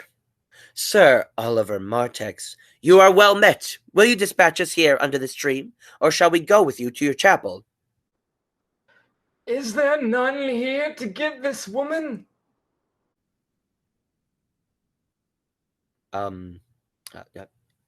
Excuse me. Oh. Is there none here to give this woman? I will not take her on a gift of any man. Truly, she must be given, or the marriage is not lawful. Proceed. I'll give her. Good evening, good master, what ye call it. How do you, sir? You are very well met. God yield you for your last company. I am very glad to see you. Will you be married, Motley? As the ox hath his bow, sir, the horse his curb, and the falcon her bells, so man hath his desires, and as pigeons bill, so wedlock would be nibbling. And will you, being a man of your breeding, be married under a bush like a beggar? Get you to church, and have a good priest that can tell you what marriage is. This fellow will join you together as they join wainscot. Then one of you will prove a shrunk panel, and like green timber, warp. I am not in the mind, but I were better to be married of him than any other, for he is not like to marry me well, and not being well married, it will be a good excuse for me hereafter to leave my wife. Go thou with me, and let me counsel thee. Come, sweet Audrey, we must be married, or we must live in bawdry. Farewell, good master Oliver, not, oh sweet Oliver, oh brave Oliver. Leave me not behind, but wind away. Be gone, I say, I will not to wedding with thee. 'Tis no matter. Ne'er a fantastical knave of them all shall flout me of my calling. Shit. Never talk to me. I will weep. Do I prithee but yet have the grace to consider that tears do not become a man? But have I not cause to weep? As good cause as one would desire, therefore weep. But why did he swear he would come this morning, and comes not? Nay, certainly, there is no truth in him. Not true in love? Yes, when he is in, but I think he is not in. You have heard him swear downright he was. Was is not is. Besides, the oath of a lover, no stronger than the word of a tapster. They are both the confirmer of false reckonings. He attends here in the forest on the Duke, your father. I met the Duke yesterday and had much question with him. He asked me of what parentage I was. I told him of as good as he. So he laughed and let me go. But what talk we of fathers when there is such a man as Orlando? Oh, that's a brave man. He writes brave verses, speaks brave words, swears brave oaths, and breaks them bravely. Quite traverse. Athwart the heart of his lover as a puny tilter that spurs his horse but on one side. Breaks his staff like a noble goose, but all's brave that youth mounts and folly guides. Who comes here? Mistress and master, you've oft inquired about the shepherd that complained of love, who you saw sitting by me on the turf, praising the proud disdainful shepherdess that was his mistress. Well, and what of him? If you will see pageant truly played between the pale complexion of true love and the red glow of scorn and proud disdain, go hence a little, and I shall conduct you if you will mark it. Oh, come, let us remove. The sight of lovers feedeth those in love. Bring us to this sight, and you shall say I'll prove a busy actor in their play. Do not scorn me, do not, Phoebe. Say that you love me not, but say not so in bitterness. The common executioner, whose heart the accustomed sight of death makes hard, falls not the axe upon the humbled neck, but first begs pardon. Will you sterner be than he that dies and lives by bloody drops? I would not be thy executioner. I fly thee, for I would not injure thee. Thou tell'st me there's murder in mine eye. 'Tis pretty sure and very probable that eyes that are the frailest and softest things, who shut their coward gates on enemies, should be called tyrants, butchers, murderers. Now, I do frown on thee with all my heart, and if mine eyes can wound, now let them kill thee. Now counterfeit to swoon, and why now fall down? Or if thou canst not, oh, for shame, for shame! Lie not to say mine eyes are murderers. Now show me the wound my eye hath made in thee. Scratch thee but with a pin, and there remains some scar of it. Lean but upon a rush, the cicatrices and capable in pressure, thy palm some moment keeps. But now mine eyes, which I have darted at thee, hurt thee not. Nor I am sure there is no force in eyes that can do hurt. Oh, dear Phoebe, if ever, as that ever may be near, you meet in some fresh cheek the power of fancy, then you shall know the wounds invisible that love's keen arrows make. But till that time, come not thou near me, and when that time comes, afflict me with thy mocks. Pity me not, as till that time I shall not pity thee. And why, I pray you, who might be your mother that you insult, exult, and all at once over the wretched? What though you have no beauty, as by my faith I see no more in you than without candle may go dark to bed? Must you be therefore proud and pitiless? Why, what means this? Why do you look on me? I see no more in you than in the ordinary of nature's sail work. Odds my little life, I think she means to tangle my eyes too. No, faith, proud mistress, hope not after it. 'Tis not your inky brows, your black silk hair, your bugle eyeballs, nor your cheek of cream that can entame my spirits to your worship. You foolish shepherd, wherefore do you follow her, like foggy south puffing with wind and rain? You are 1,000 times a properer man than she a woman. 'Tis such fools as you that make the world full of ill-favored children. 'Tis not her glass, but you that flatters her. And out of you she sees herself more proper than any of her lineaments can show her. But mistress, know yourself. Down on your knees and thank heaven, fasting for a good man's love.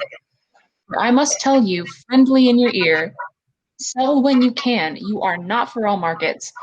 Cry the man mercy, love him, take his offer.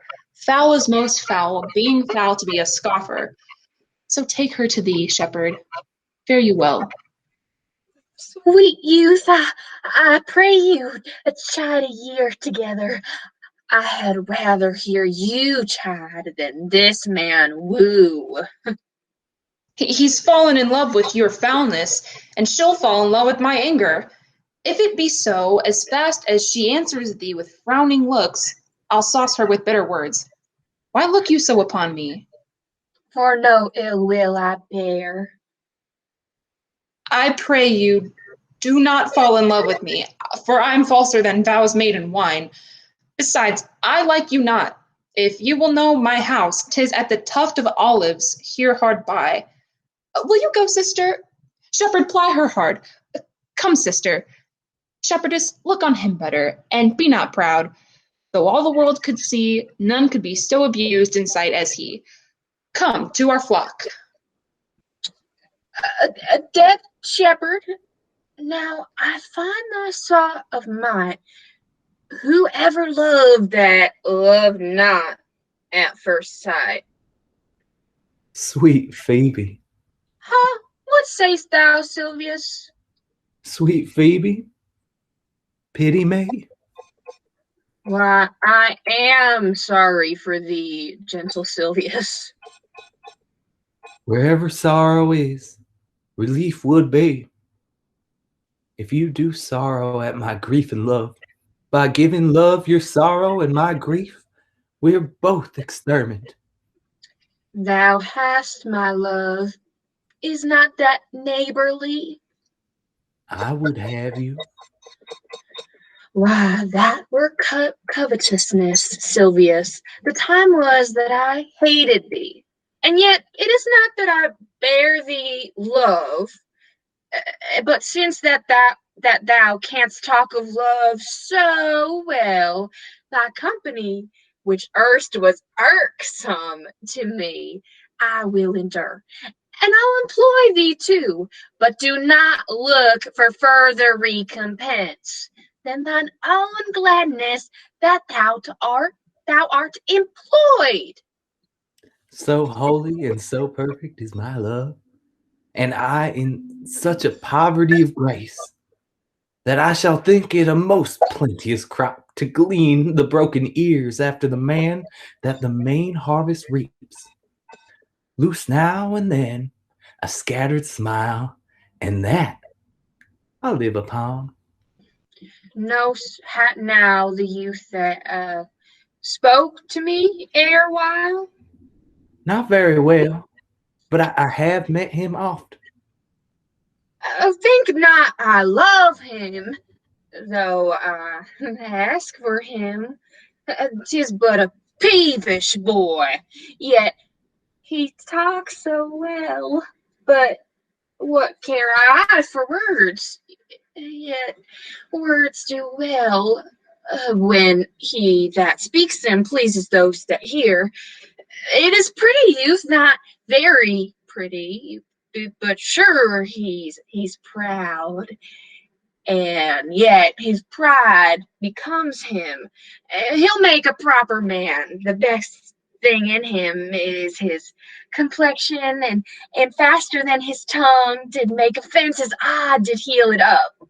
He is not very tall, yet for his years he's tall.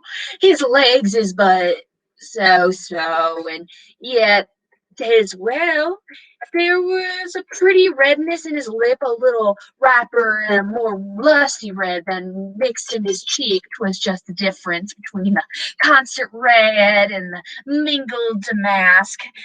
There be some women, Silvius, had they marked him in parcels as I did, would have gone near to fall in love with him. But for my part, I love him not, nor hate him, and yet I have more cause to hate him than to love him. For what had he do to chide at me? He said my eyes were black and my hair black, and now I remembered scores at me. I marveled why I answered not again. That's all one. Admittance and no quittance. I'll write to him a very taunting letter, and thou shalt bear it. Wilt thou, Silvius? Baby, with all my heart. I'll write it straight. The matter's in my head and in my heart. I will be bitter with him and passing short. Go with me, Silvius. I prithee, pretty youth, let me be better acquainted with thee. They say you are a melancholy fellow. I am so. I do love it better than laughing. Those that are in extremity of either are abominable fellows and betray themselves to every modern censure worse than drunkards. Why, 'tis good to be sad and say nothing. Why then, 'tis good to be opposed. I have neither the scholar's melancholy, which is emulation, nor the musician's, which is fantastical, nor the courtier's, which is proud, nor the soldier's, which is ambitious, nor the lawyer's, which is politic, nor the lady's, which is nice, nor the lover's, which is all of these. But it is a melancholy of mine own, compounded of many simples, extracted from many objects. And indeed, the sundry's contemplation of my travels, in which my often rumination wraps me in a most humorous sadness. A traveler, by my faith, you have great reason to be sad. I fear you have sold your own lands to see other men's. Then, to have seen much and to have nothing is to have rich eyes and poor hands. Yes, I have gained my experience. And your experience makes you sad. I'd rather have a fool to make me merry than experience to make me sad, and to travel for it, too. Good day and happiness, dear Rosalind. Nay then, God be with you, and you talk in blank verse. Farewell, Monsieur Traveler. Why, how now, Orlando? Where have you been all this while? You a lover, and you serve me such another trick. Never come in my sight more. My fair Rosalind, I come within an hour of my promise. Break an hour's promise in love? He that will divide a minute into 1,000 parts and break but a part of the 1,000th part of a minute in the affairs of love, it may be said of him that Cupid hath clapped him on the shoulder, but I'll warrant him heart whole. Pardon me, dear Rosalind. Nay, and you be so tardy, come no more in my sight. I had his leaf be wooed of a snail. Of a snail? Aye, of a snail. For though he comes slowly, he carries his house on his head. A better jointure, I think, than you make a woman. Besides, he brings his destiny with him. What's that? Why, horns, which such as you are fain to be beholding to your wives for, but he comes armed in his fortune and prevents the slander of his wife. Virtue is no hornmaker, and my Rosalind is virtuous. And I am your Rosalind. It pleases him to call you so, but he hath a Rosalind of a better leer than you. Come, woo me, for now I am in a holiday humor and like enough to consent. What would you say to me now, and I were your very, very Rosalind? Well, I would kiss before I spoke. Nay, you were better speak first, and when you were gravelled for lack of matter, you might take occasion to kiss. How if the kiss be denied? Then she puts you to entreaty, and there begins new matter. Who could be out, being before his beloved mistress? Marry, that should you, if I were your mistress, or I should think my honesty ranker than my wit. What, of my suit? Not out of your apparel, and yet out of your suit. Am not I your Rosalind? I take some joy to say you are, because I would be talking of her. Well, in her person, I say I will not have you. Then in my own person I die. No, Faith, die by attorney. The poor world is almost 6,000 years old, and in all this time there was not any man died in his own person, videlicet in a love cause. Troilus had his brains dashed out with a Grecian club, yet he did what he could to die before, and he is one of the patterns of love. Leander, he would have lived many a fair year, though Hero had turned nun, if it had not been for a hot midsummer night. For good youth, he went but forth to wash him in the Hellespont, and being taken with the cramp was drowned, and the foolish coroners of that age found it was Hero of Cestus. But these are all lies. Men have died from time to time, and worms have eaten them, but not for love. I would not have my right Rosalind of this mind, for I protest her frown might kill me. By this hand it will not kill a fly. But come, now I will be your Rosalind in a more coming-on disposition, and ask me what you will. I will grant it. Then love me, Rosalind. Yes, Faith, will I, Fridays and Saturdays and all. And wilt thou have me? I, and 20 such. What sayest thou? Are you not good? I hope so. Why then can one desire too much of a good thing? Come, sister, you shall be the priest and marry us. Give me your hand, Orlando. What do you say, sister? Pray thee, marry us. I cannot say the words. You must begin, will you, Orlando? Go to. Will you, Orlando, have to wife this Rosalind? I will. Aye, but when? Why, now, as fast as she can marry us. Then you must say, I take thee, Rosalind, for wife. I take thee, Rosalind, for wife. I might ask you for your commission, but I do take thee, Orlando, for my husband. There's a girl goes before the priest, and certainly a woman's thought runs before her actions. So do all thoughts, they are winged. Now tell me how long you would have her after you've possessed her. Forever and a day. Say a day without the ever. No, Orlando. Men are April when they woo, December when they wed.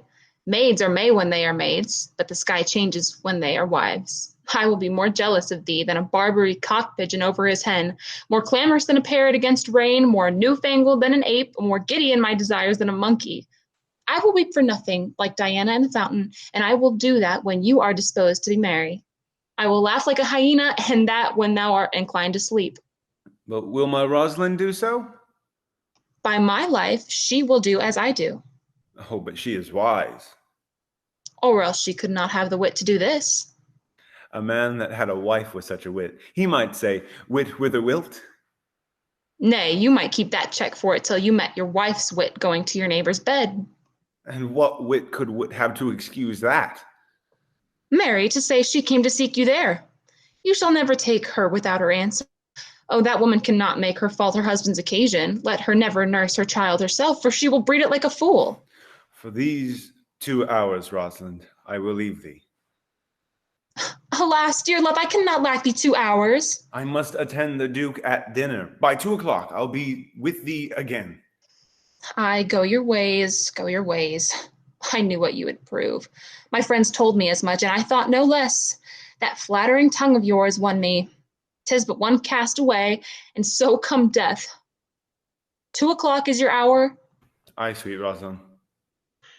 By my troth, and in good earnest, and so God mend me, and by all pretty oaths that are not dangerous, if you break one jot of your promise, or come 1 minute behind your hour, I will think you the most pathetical break promise, and the most hollow lover, and the most unworthy of her you call Rosalind, that may be chosen out of the gross band of the unfaithful. Therefore, beware my censure, and keep your promise. With no less religion than thou if you wert indeed my Rosalind. So, adieu. Well, time is the old justice that examines all such offenders, and let time try. Adieu.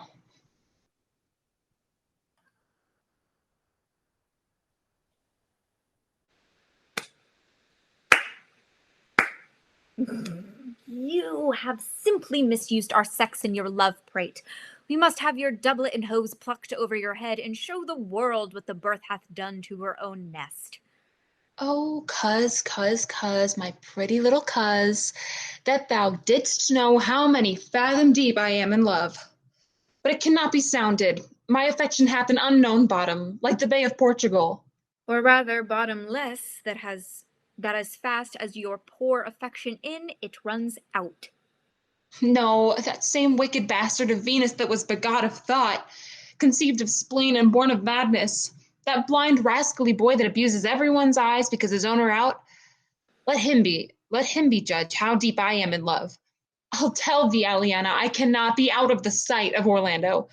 I'll go find a shadow and sigh till he come. And now sleep. My errand is to you, fair youth. My gentle Phoebe bid me give you this. I know not the contents, but as I guess by the stern brow and waspish action which she did use as she was writing it, it bears an angry tenor. Pardon me, I am but as a guiltless messenger. Patience herself would startle at this letter and play the swaggerer. Bear this, bear all. She says I am not fair, that I lack manners. She calls me proud, and that she could not love me. For man as rare as phoenix, odds my will, her love is not the hare that I do hunt. Why writes she so to me? Well, shepherd, well, this is a letter of your own device. No, I protest. I know not the contents. Phoebe did write it. Come, you are a fool, and turned into the extremity of love. I saw her hand. She has a leathern hand, a free stone-colored hand. I verily did think that her old gloves were on, but 'twas her hands. She has a huswife's hand, but that's no matter. I say she never did invent this letter. This is a man's invention and his hand. Sure it is hers. Why, 'tis a boisterous and a cruel style. Will you hear the letter? So please you, for I never heard it yet heard too much of Phoebe's cruelty. She Phoebe's me. Mark how the tyrant writes.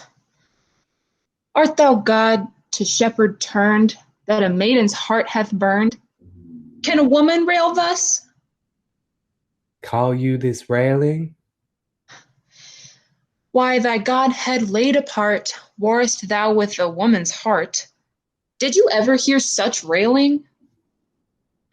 Whiles the eye of man did woo me, that could do no vengeance to me, meaning me a beast. If the scorn of your bright eye have power to raise such love in mine, alack, in me what strange effect would they work in mild aspect? Whiles you chide me, I did love. How then might your prayers move? He that brings this love to thee, Little knows this love in me, and by him seal up thy mind, whether that thy youth and kind will the faithful offer take of me and all that I can make, or else by him my love deny, and then I'll study how to die. Call you this chatting? Alas, poor shepherd. Do you pity him? No, he deserves no pity. Wilt thou love such a woman? What, to make thee an instrument and play false strains upon thee? Not to be endured. Well, go your way to her, for I see love hath made thee a tame snake, and say this to her, that if she love me, I charge her to love thee.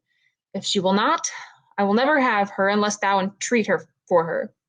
If you be a true lover, hence and not a word, for here comes more company. Good morrow, fair ones. Pray you, if you know where in the purless of this forest stands a sheepcote fenced about with olive trees. West of this place, down in the neighbor bottom, the rank of oysters by the murmuring stream left on your right hand brings you to the place. But at this hour the house doth keep itself, there's none within. If that an eye may profit by a tongue, then should I know you by description. Such garments and such years. The boy is fair of female favor, and bestows himself like a ripe sister. The woman, low, and browner than her brother. Are you not the owner of the house I did inquire for? It is no boast being asked to say we are. Orlando doth commend him to you both, and to that youth he calls his Rosalind he sends this bloody napkin. Are you he? I am. What must we understand by this? Some of my shame, if you will know of me and what man I am, and how and why, and where this handkerchief was stained. I pray you tell it. When last the young Orlando parted from you, he left a promise to return again within an hour. And pacing through the forest, chewing the food of sweet and bitter fancy, lo, what befell? He threw his eye aside, and mark what object did present itself. Under an oak, whose boughs were mossed with age, and high top bald with dry antiquity, a wretched, ragged man, overgrown with hair, lay sleeping on his back. About his neck, a green and gilded snake had wreathed itself, who, with her head nimble in threats, approached the opening of his mouth.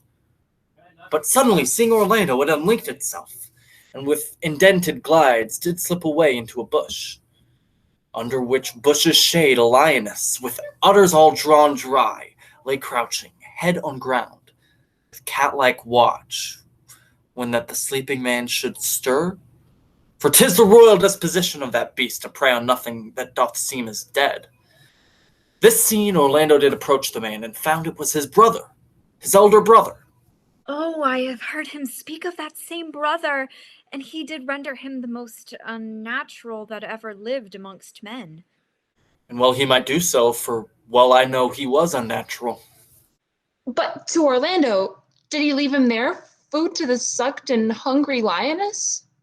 Twice did he turn his back and proposed so. But kindness, nobler ever than revenge, and nature, stronger than his just occasion, made him give battle to the lioness, who quickly fell before him, and which hurtling from miserable slumber I awakened. Are you his brother? Wast you he rescued? Wast you that did so oft contrive to kill him? 'Twas I, but 'tis not I do not shame to tell you what I was, since my conversion so sweetly tastes being the thing I am. But for the bloody napkin? By and by, when from the first to last betwixt us two, tears our recountenance had most kindly bathed, as how I came into that desert place. In brief, he led me to the gentle Duke, who gave me fresh array and entertainment, committing me unto his brother's love, who led me instantly unto his cave. There stripped himself, and here upon his arm the lioness had torn some flesh away, which all the while had bled, and now he fainted, and cried in fainting upon Rosalind. brief I recovered him, bound up his wound, and after some small space, being strong at heart, he sent me hither, stranger as I am, to tell this story, that you might excuse his broken promise, and to give this napkin dyed in his blood unto the shepherd youth that he in sport doth call his Rosalind. Why, how now, Ganymede, sweet Ganymede? Many will swoon when they do look on blood. There's more in it, cousin Ganymede. Look, he recovers. I would I were at home. We'll lead you thither. I pray you, will you take him by the arm? Be of good cheer, youth. You a man. You lack a man's heart. I do so, I confess it. Ah, sirrah, a body would think this was well counterfeited. I pray you, tell your brother how well I counterfeited. Hi-ho. This was not counterfeit. There is too great testimony in your complexion that it was a passion of earnest. Counterfeit, I assure you. Well then, take a good heart and counterfeit to be a man. So I do, but I faith I should have been a woman by right. Come, you look paler and paler. Pray you, draw homewards.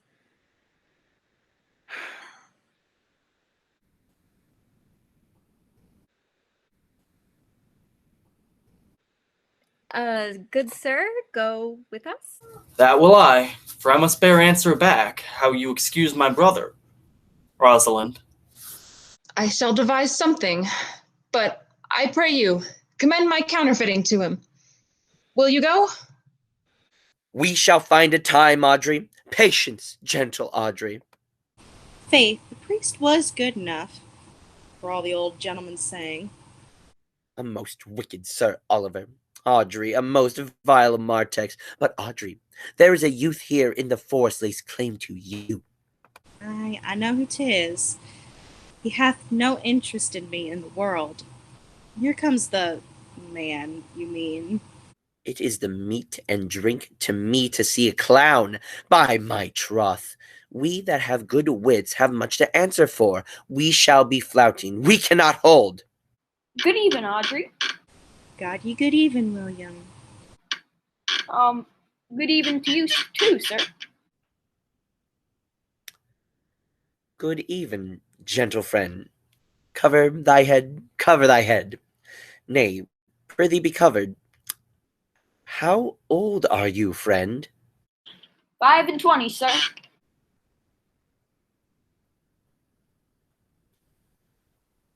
A ripe age.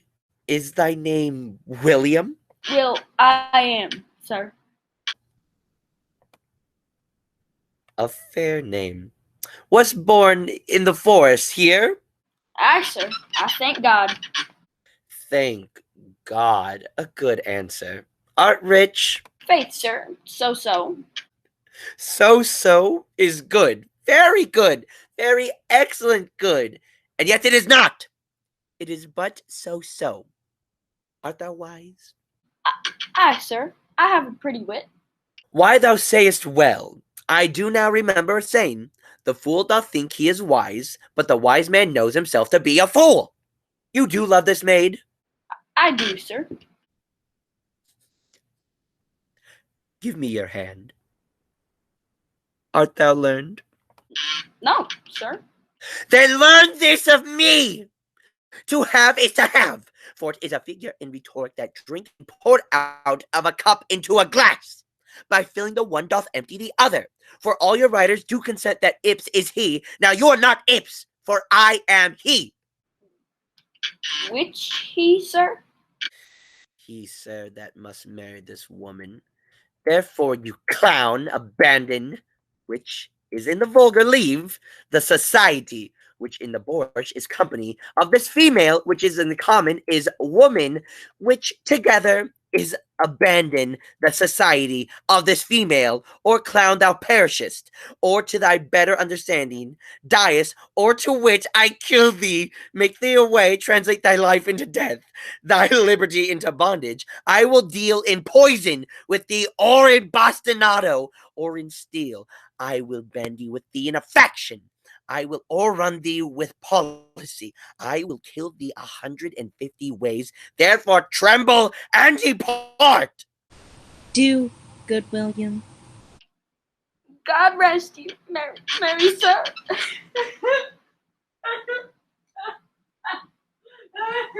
All master and mistress seek you. Come, away, away. Trip, Audrey, trip, Audrey. I attend, I attend. Is it possible that on so little acquaintance you should like her, that but seeing you should love her, and loving woo, and wooing she should grant? And will you persevere to enjoy her? Neither call the giddiness of it in question, the poverty of her, the small acquaintance, my sudden wooing, nor her sudden consenting. But say with me, I love Aliena. Say with her that she loves me. Consent with both that we may enjoy each other. It shall be to your good, for my father's house and all the revenue that was old Sir Roland's will I estate upon you, and here live and die a shepherd. You have my consent. Let your wedding be tomorrow. Thither will I invite the Duke and all's contented followers. Go you and prepare Aliena, for look you, here comes my Rosalind. God save you, brother. And you, fair sister. Oh, my dear Orlando, how it grieves me to see thee wear thy heart in a scarf. Oh, it is my arm. I thought thy heart had been wounded with the claws of a lion. Wounded it is, but with the eyes of a lady. Did your brother tell you how I counterfeited to swoon when he showed me your handkerchief? Aye, greater wonders than that. Oh, I know where you are. Nay, 'tis true, there was never anything so sudden but the fight of 2 rams and Caesar's thrasonical brag of, I came, saw, and overcame. For your brother and my sister no sooner met but they looked, no sooner looked but they loved, no sooner loved but they sighed, no sooner sighed but they asked one another the reason, no sooner knew the reason but they sought the remedy, and in these degrees have they made a pair of stairs to marriage which they will climb incontinent, or else be incontinent before marriage. They are in the very wrath of love, and they will together. Clubs cannot part them. They shall be married tomorrow, and I will bid the Duke to the nuptial, but oh, how bitter a thing it is to look into happiness through another man's eyes. By so much more shall I tomorrow be at the height of heart heaviness, by how much I shall think my brother happy in having what he wishes for. Why then, tomorrow I cannot serve your turn for Rosalind? I can live no longer by thinking. I will weary you then no longer with idle talking. Know of me then, for now I speak to some purpose, that I know you are a gentleman of good conceit. I speak not this that you should bear a good opinion of my knowledge, insomuch I say I know you are, neither do I labor for a greater esteem than may in some little measure draw a belief from you, to do yourself good and not to grace me. Believe then, if you please, that I can do strange things. I have, since I was 3 years old, conversed with a magician, most profound in his art, and yet not damnable. If you do love Rosalind, so near the heart as your gesture cries it out, when your brother marries Aliena, shall you marry her. I know into what straits of fortune she's driven, and it is not impossible to me, if it appear not inconvenient to you, to set her before your eyes tomorrow, human as she is, and without any danger. Speakest thou in sober meanings? By my life I do, which I tender dearly, though I say I'm a magician.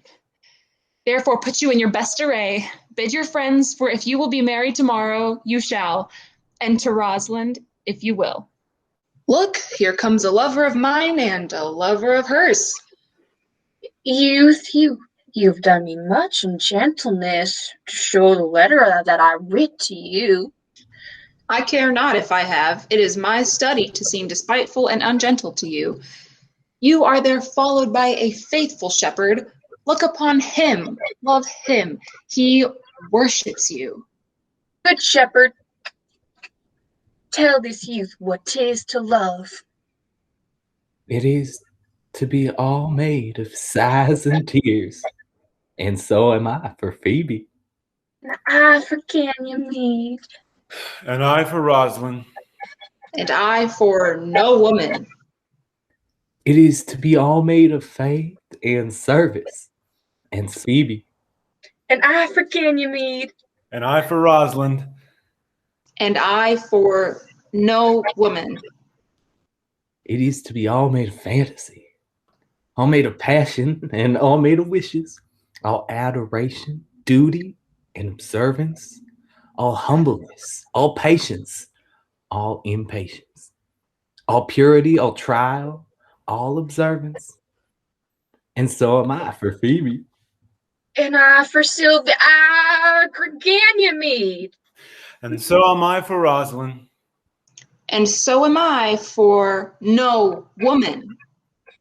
If this be so, why blame you me to love you? If this be so, why blame you me to love you?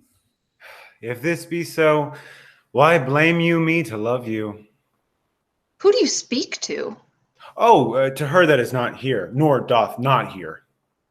Pray you no more of this. 'Tis like the howling of Irish wolves against the moon. I will help you if I can. I would love you if I could. Tomorrow meet me all together. I will marry you if I ever marry woman, and I'll be married tomorrow. I will satisfy you if ever I satisfied man, and you shall be married tomorrow. I will content you if what pleases you contents you, and you shall be married tomorrow. As you love Rosalind, meet. As you love Phebe, meet. And as I love no woman, I'll meet. So fare you well, I have left you commands. I'll not fail if I live. Nor I. Nor I. Tomorrow is a joyful day, Audrey. Tomorrow will we be married. I do desire it with all my heart, and I hope it is no dishonest desire to be a woman of the world. Dost thou believe, Orlando, that the boy can do all this that he hath promised? I sometimes do believe and sometimes do not, as those that fear they hope and know they fear. Patience once more, whiles our compact is urged. You say if I bring in your Rosalind, you'll bestow her on Orlando here? That would I, had I kingdoms to give with her. And you say you will have her when I bring her? That would I, were I of all kingdoms king. You say you'll marry me if I be willing? That will I, should I die the hour after. But if you do refuse to marry me, you'll give yourself to this most faithful shepherd. So is the bargain. You say that you'll have Phebe if she will? Though to have her and death were both one thing. I've promised to make all this matter even. Keep you your word, O Duke, to give your daughter. You yours, Orlando, to receive his daughter. Keep your word, Phebe, that you'll marry me, or else refusing me to wed this shepherd. Keep your word, Silvius, that you'll marry her, if she refuse me. And from hence I go, to make these doubts all even. I do remember in this shepherd boy some lively touches of my daughter's favor. My lord, the first time that I ever saw him, methought he was a brother to your daughter. But, my good lord, this boy is forest-born, and hath been tutored in the rudiments of many desperate studies by his uncle, whom he reports to be a great magician obscured in the circle of this forest. There is sure another flood toward, and these couples are coming to the ark. Here comes a pair of very strange beasts, which in all tongues are called fools. Salutation and greeting to you all. Oh, good my lord, bid him welcome. This is the motley-minded gentleman that I have so often met in the forest. He hath been a courtier, he swears. If any man doubt that, let him put me to thy purgation. I have trod a measure. I have flattered a lady. I have been politic with my friend, smooth with my enemy. I have undone 3 tailors. I have had 4 quarrels, and like to have fought 1. And how was that ta'en up? Faith, we met, and found the quarrel was upon the 7th cause. How 7th cause? Good my lord, like this fellow. I like him very well. God yield you, sir. I desire you of the like I press in here, sir, amongst the rest of country copulatives, to swear and to forswear, according as a marriage binds and the blood breaks a poor virgin, sir, an ill-favored thing, sir, but mine own, a poor humoured of mine, sir, to take that no man else will. Rich honestly dwells like a miser, sir, in a poorhouse, as your pearl in the foul oyster. By my faith, he is very swift and sententious. According to the fool's bolt, sir, and such dulcet diseases. But for the 7th cause, how did you find the quarrel on the 7th cause? Upon a lie 7 times removed. Bear your body more seeming, Audrey, as thus, sir, I did dislike the cut of a certain courtier's beard. He sent me word if I said his beard was not cut well. He was in the mind it was, this is called the retort courteous, if I sent him word again, it was not cut well. He would send me word. He cut it to please himself, this is called the quit modest, if again was not well cut. He disabled my judgment, this is called the reply churlish. If again it was not well cut, he would answer, I spake not this true. This is called the reproof valiant. If again it was not well cut, he would say, I lied. This is called the counter-check quarrelsome. And so to the lie circumstantial and the lie direct. And how oft did you say his beard was not well cut? I durst go no further than the lie circumstantial, nor he durst not give me the lie direct. And so we measured swords and parted. Can you nominate in order now the degrees of the lie? Oh, sir, we quarrel in print, by the book, as you have books for good manners. I will name you the degrees. The first, the retort courteous. The second, the quit modest. The third, the reply churlish. The fourth, the reproof valiant. The fifth, the counter-check quarrelsome. The sixth, the lie within the circumstance. The seventh, the lie direct.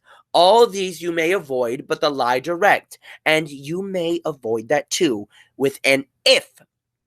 I knew when 7 justices would not take up a quarrel, but when the parties were met themselves, one of them thought but of an if.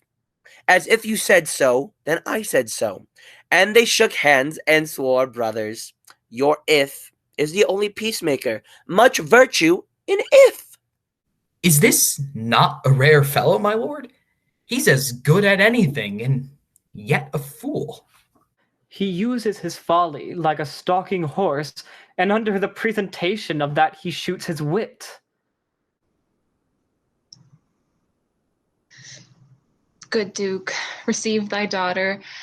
Hymen from heaven brought her, yea, brought her hither, that thou mightst join her hand with his whose heart within his bosom is. To you I give myself, for I am yours. To you I give myself, for I am yours. If there be truth in sight, you are my daughter. If there be truth in sight, you are my Rosalind. If sight and shape be true, why, then my love adieu. I'll have no father if you be not he. I'll have no husband if you be not he. Oh, my dear niece, welcome thou art to me. Even daughter, welcome in no less degree. I will not eat my word. Now thou art mine, thy faith my fancy to thee doth combine. Let me have audience for a word or two. I bring these tidings to this fair assembly, Duke Frederick, hearing how that every day men of great worth restored to this forest addressed a mighty power which were on foot in his own conduct, purposely to take his brother here and put him to the sword. And to the skirts of this wild wood he came, where meeting with an old religious man, after some question with him, was converted, both from his enterprise and from the world. His crown bequeathed to his banished brother, and all their lands restored to them again, that were with him exiled. This to be true, I do engage my life. Welcome, good sir. Thou offerest fairly to thy master's wedding, to one his lands withheld, and to the other a land itself at large, a potent dukedom. First, in this forest, let us do those ends that here were well begun and well begot, and after, every of this happy number that have endured shrewd days and nights with us, shall share the good of our returned fortune, according to the measure of their states. Meantime, forget this new fallen dignity, and fall into into our rustic revelry. Play music, and you brides and bridegrooms all, with measure heaped in joy, till the measures fall. Sir, by your patience, if I heard you rightly, the Duke hath put on a religious life and thrown into neglect the pompous court? He hath. To him will I. Out of these convertities there is much matter to be heard and learned. You to your former honor I bequeath. Your patience and your virtue well deserves it. You to a love that your true faith doth merit. You to your land and love and great allies. You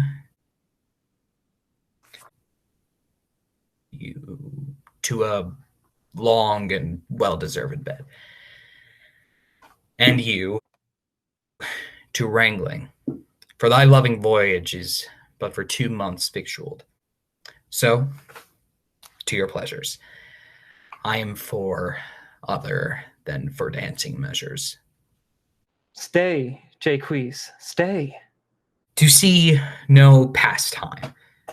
I what you would have. I'll stay to know at your abandoned cave. Proceed, proceed. Will we begin these rites, and we do trust they'll end in true delights.